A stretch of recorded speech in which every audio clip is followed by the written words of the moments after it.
Hi everybody and welcome to Kids Talk. Today we're going to be focusing on one very special move in chess called castling. Now there are some advantages of castling and which are going to be listed now. Number 1 is that your king gets more protection, and number 2 is that your rook can get involved in the game quicker. In this case, if I remove these pawns of the center, then now the white king is exposed to various dangers. And now this is why we have this rule of castling, so that our king is more safe.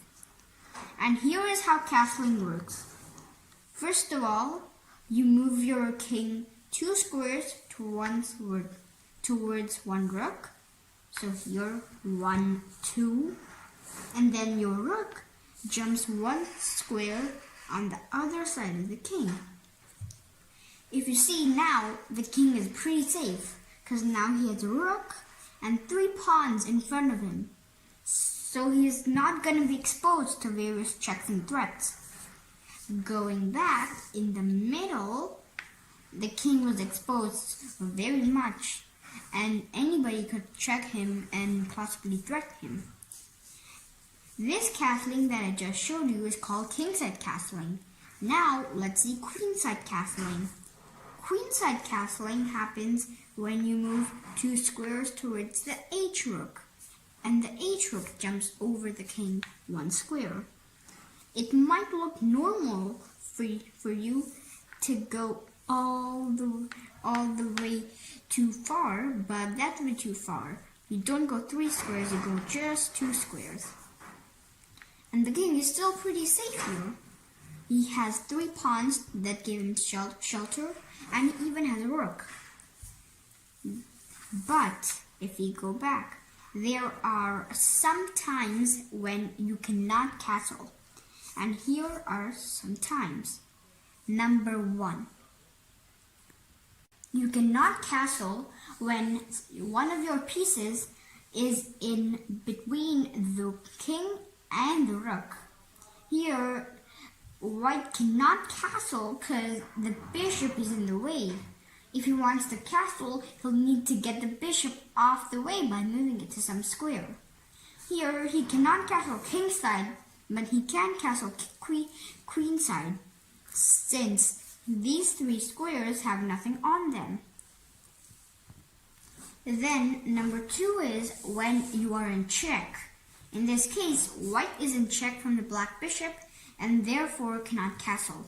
He'll first need to deal with the check by CPR, which is capture, protect, run away, and then only he will be able to castle.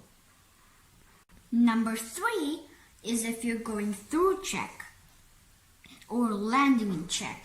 In this case, if white would castle, then he would be in check from the bishop, which is also not allowed. Here he cannot castle queenside, but it's alright for him to castle kingside. Number 4 is if you're going through check. In this case, if white were to castle kingside, then he would be traveling through this square, which is a check square, because the bishop has its eye down it. So the king cannot castle kingside now, but he can still castle queenside though.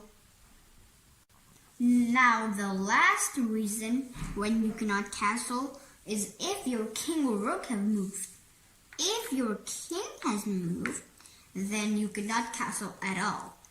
But if your rook moves like this, then you cannot castle with that rook. Now, since white rook has moved, he cannot castle anymore. He can only castle with the other rook. If you like this video, then like, share, subscribe, and as I always say, smash that notification bell so you know when our videos come.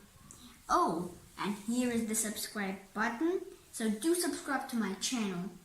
Also, here is the How to Play Chess Piece Introductions playlist.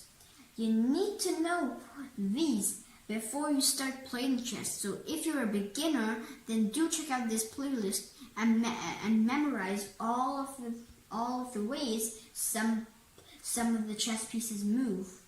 Thanks for watching, and I'm gonna see you in my next video. Take care and bye bye.